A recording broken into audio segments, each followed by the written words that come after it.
Hey, what's up, fam? Thank y'all for tuning in once again. As always, be sure to like, share, comment, and subscribe. And when you do subscribe, hit the notification bell so every time I drop a video, you will be the first to know about it. Let's go back to the Daily Mail. We want to talk about San Francisco. And the title of this article is, will a plan to give $5 million to every black person in San Francisco be redressed for years of suffering? Or woke posturing that stokes race hate and bankrupts the U.S. Now, if you haven't heard, San Francisco came out and said that they were proposing a bill or something, legislation to give every descendant, I believe, is it a descendant of slavery?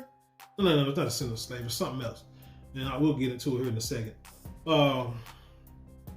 It says San Francisco Reparations Committee said the eligible black citizens get $4 or $5 million. That is if they can prove that they are descended from a 19th century black slave. Number one, California was not a slave state, so people will argue that. But then you have to argue that they did go with the black codes or slave codes, that if a runaway slave ended up in California, they would capture him and, turn him in and send him back to the slave masters in other states. So they're not above reproach, as you would say. But let's go to this article right quick.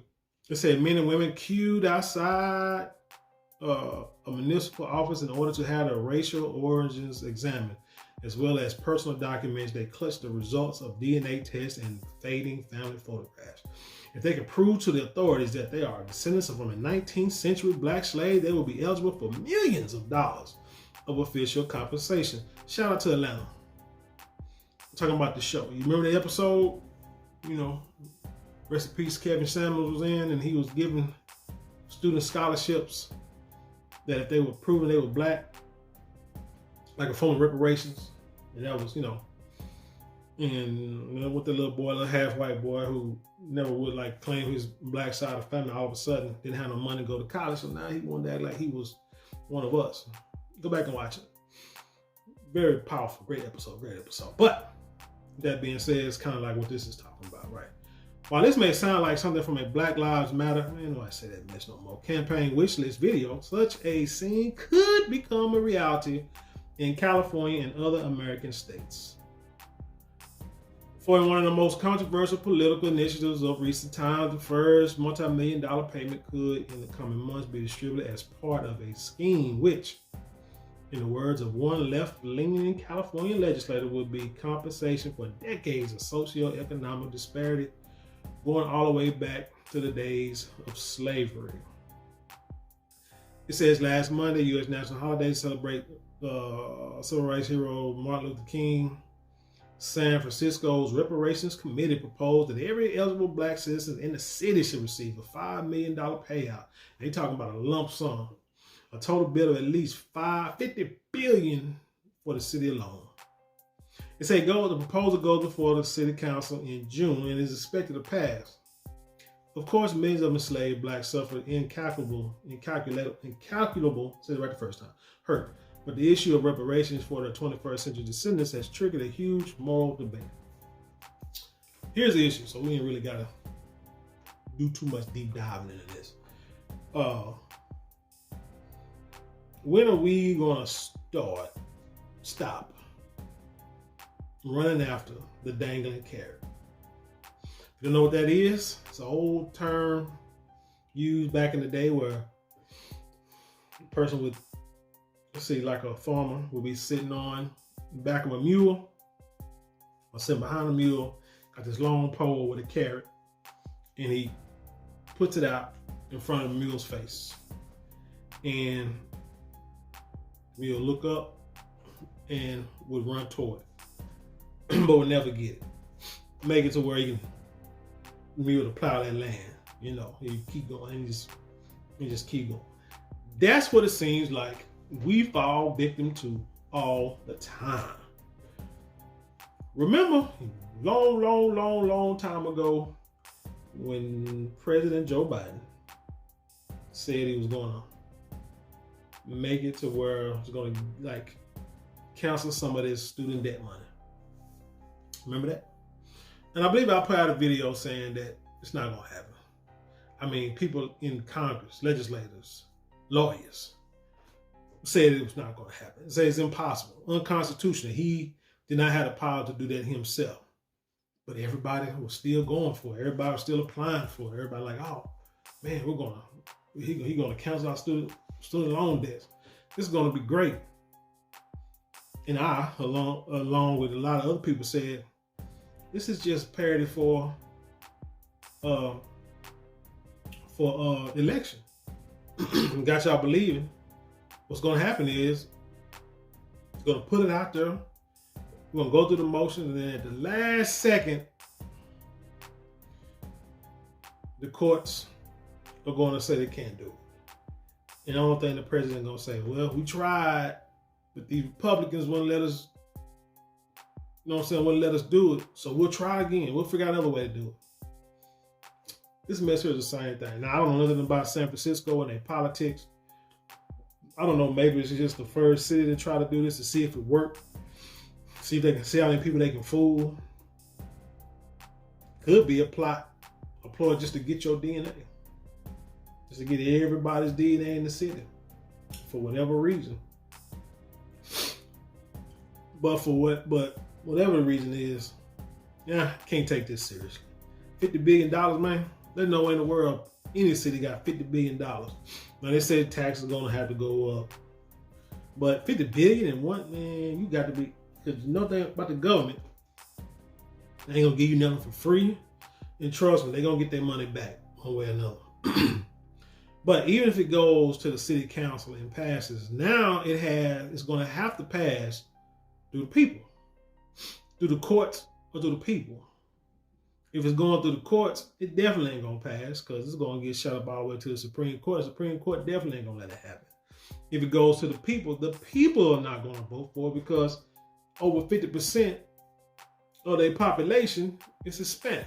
But it's like they're gonna let anywhere from up to 10%, a maximum of 10% of the population of Black Americans.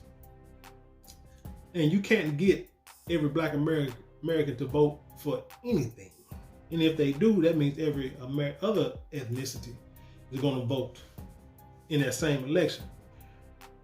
So I doubt it's not gonna happen. This is just what you call a wolf ticket. This is just something to try to tug on the heartstrings of us and say, hey, we're trying. It's more of these tokens. This is more of these putting the sister on the back of a dollar bill or on a stamp or something like that. This is not, if you really want, because that's all we're talking about. That's all people are talking about now is we want tangibles. You want us to vote for you. You got to come with something. You just come with, you can't come with promises. Now you're gonna have to do something. So they I want to say they're desperate, and they're starting early because, like I say, election the next couple years, next year or two, they're starting early, like really. So it's California go ahead and get started. Try to get all the Black people on their team. Start with San Francisco, and then they might move out to other cities and say, hey, the city council passing. All these cities are gonna pass this little bill. They're gonna come up with it, pass it, to get all the Black votes, and then it's gonna drag on until election. Like it always does. Drag on till election, and then once the election passes, it's gonna be like, oh man, the courts, the people didn't vote for it. We're sorry. We're gonna try something else. Let's see. It said the state of California has recommended that anyone directly descended from slaves should be paid $233,000 in compensation for the enduring economic effects of racism and slavery. But you got some people, white people, Hispanic people, you got people who don't look like, who got very little melanin in their skin, who are descendants of slaves. So if you say everybody, you might well say damn near everybody. Well, everybody may not be Hispanic, I don't know, to get money. That's a lot of people still. Say California has about 2.6 million black residents, of whom an estimated 2 million would qualify. Cost the state about $500 billion. Across the whole of America, it is estimated by experts that it would cost up to $14 trillion, about $1 million to each eligible black household, to eliminate the existing black-white wealth gap. But not really. What it's going to do is, so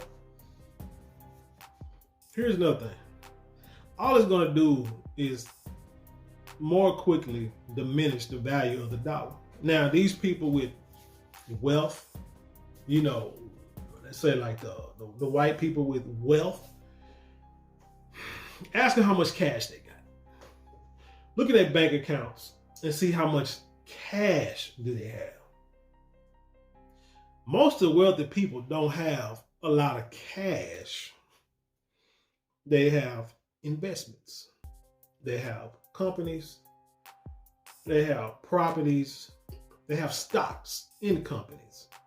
So they have very, compared to their wealth in a whole, they have very little liquid assets.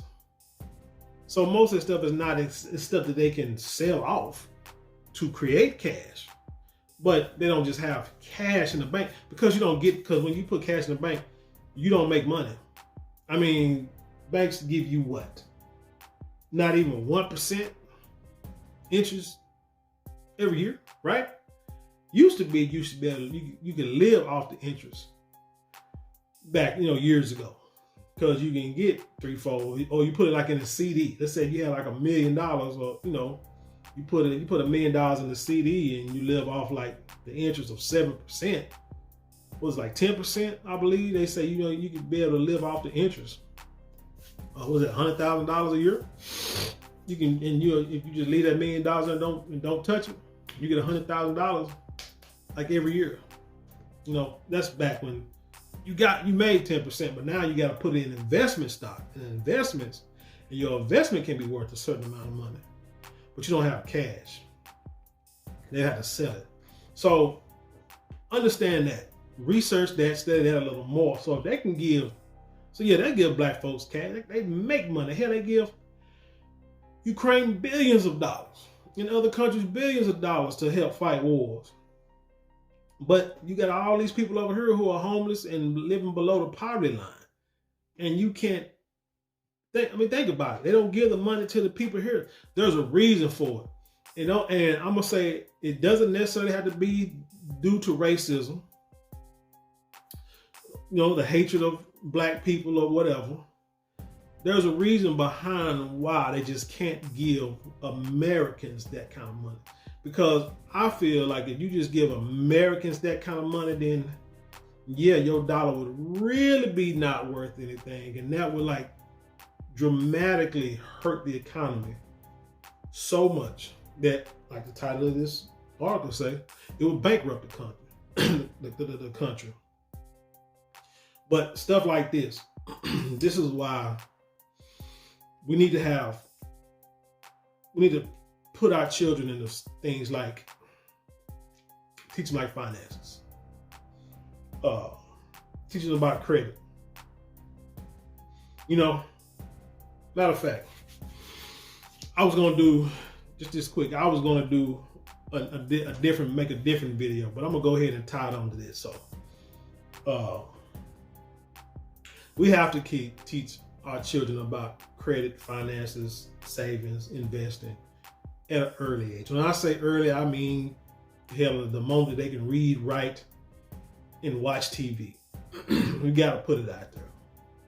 But the simple fact is we can't wait till they get older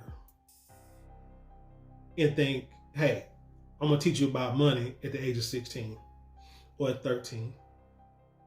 Studies show that a person, personality-wise, or who they are going to be who they are at the age of 13. If you have not instilled study habits, reading habits, critical thinking habits, by the time they're 13, it's going to be hella hard for them to understand what you're talking about, to comprehend them learning about stocks, and invest it in cash, in the whole economic system. It's going to be hard. And then, but also you got to think of this. Why wait till they get in their teens to teach them anything, but you send them to we send them to public schools at the earliest age as possible, 4, 5, 6 years old. So we have a babysitter for one. Let's be honest. But we let them start teaching our kids at that age. But we're not teaching our kids important things at that age.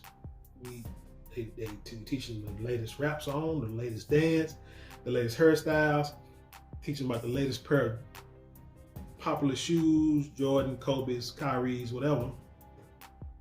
But we ain't teaching them about money and finance. And we gotta let them know that is your most important.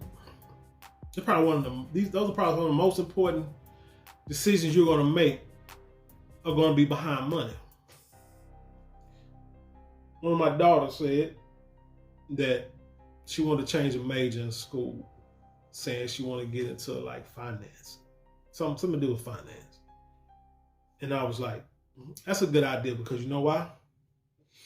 Every person in this country, everyone in the world, but I'm gonna stick to this country, is gonna need some kind of financial help or advice one day, at some point in their life. So to get into that and to be able to have a service for people, just don't try to be doing them little shady ass tax loans, tax refunds, things, because you get all of us put in jail. But other than that, everybody's gonna need help with their finances. So it's like I say, it's important to do it. And so what we have to do is learn for ourselves also, but also have our children learn about this stuff.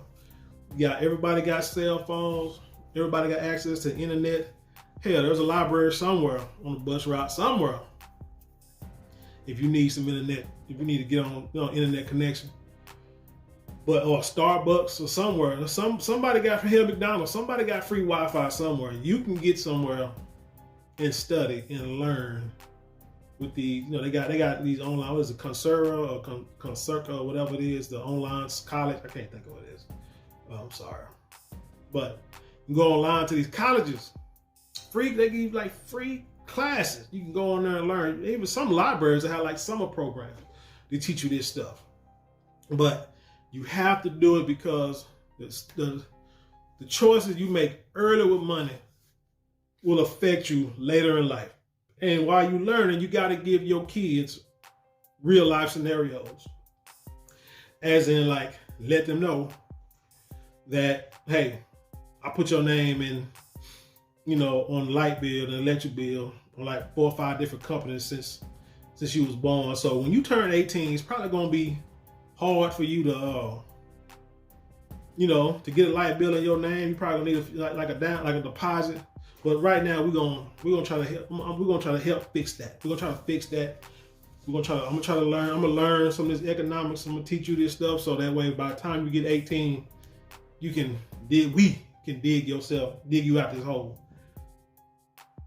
and you not be trying to become 18, 20, whatever, try to start your own family and try to move out and can't even get an apartment because the credit's all shot to hell and you gotta write all these letters to all these organizations to try to clear your credit. But anyway, you gotta give them real life scenarios. Matter of fact, I'll tell you some of my business, for the most part, give you a little snippet. I've had accounts, just something as simple as a bank account. I've had a bank account with a bank, credit was shot, well, back in the day, I had A1 white folks credit. Mess around, get a divorce, everything. I had to start from scratch, living off credit cards. You heard the story. Credit cards, student loans, all that kind of stuff, trying to get a degree. You heard the story. So, mess around and had to get accounts, bank accounts, at these little old, I don't say little raggedy, but not so well-known banks. I don't know what's the name. I don't want to say the name, but it got something to do with foliage. Let's just say that. Stuff that grows out.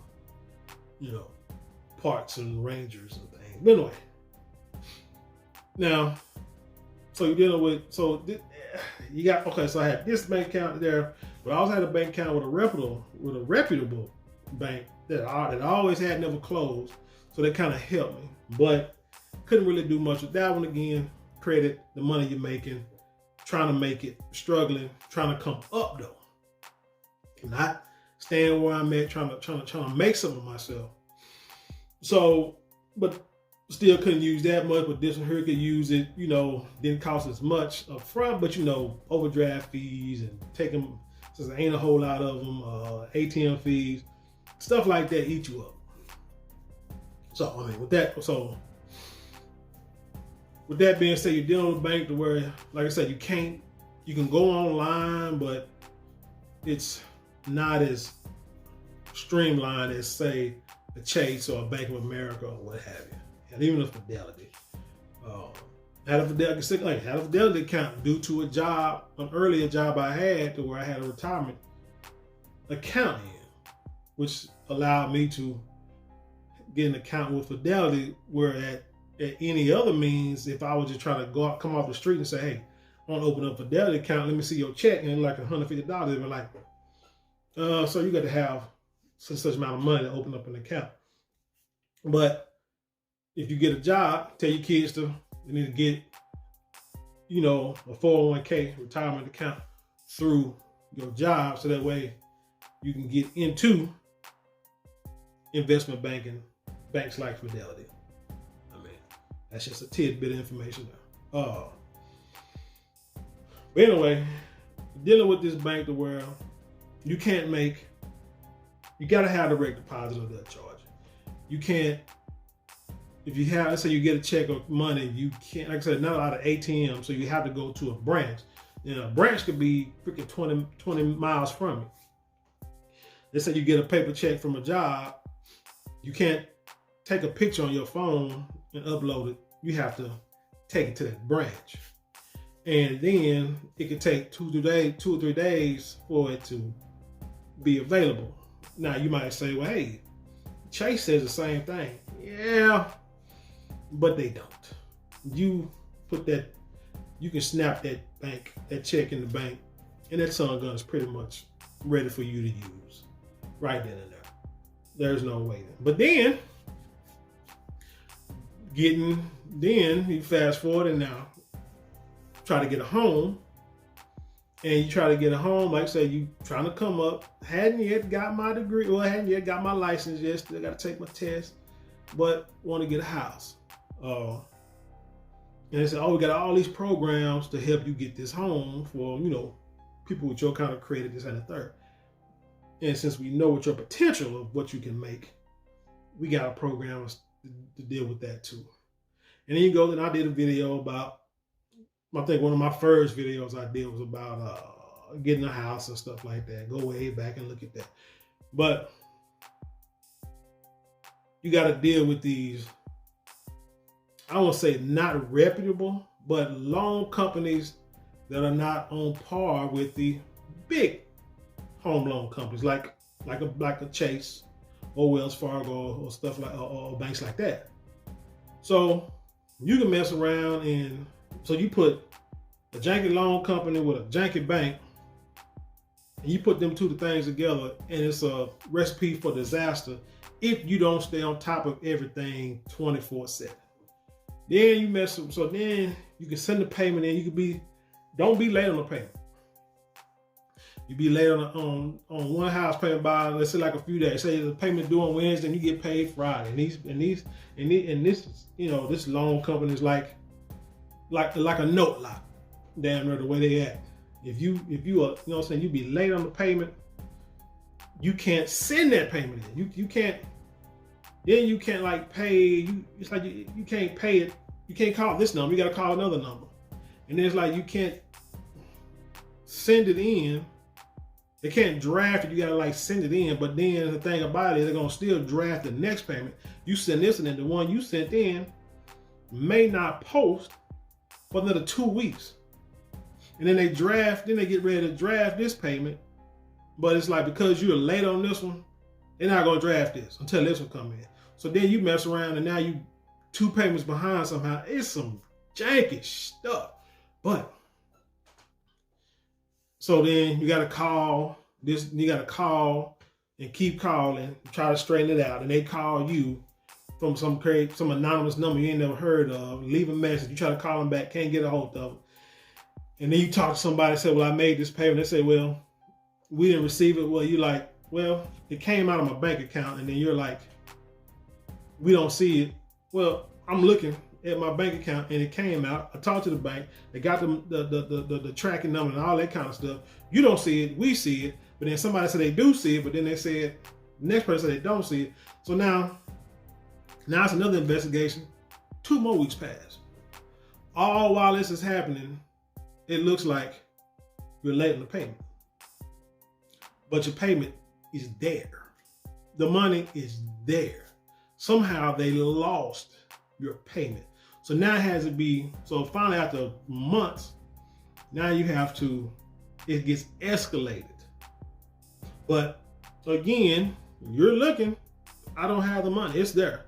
You send them bank statements for that month, the month before, the month after it went through, but for some reason they can't find it. Whose fault is that? It's not your fault. You just dealt with some janky companies. But this goes back to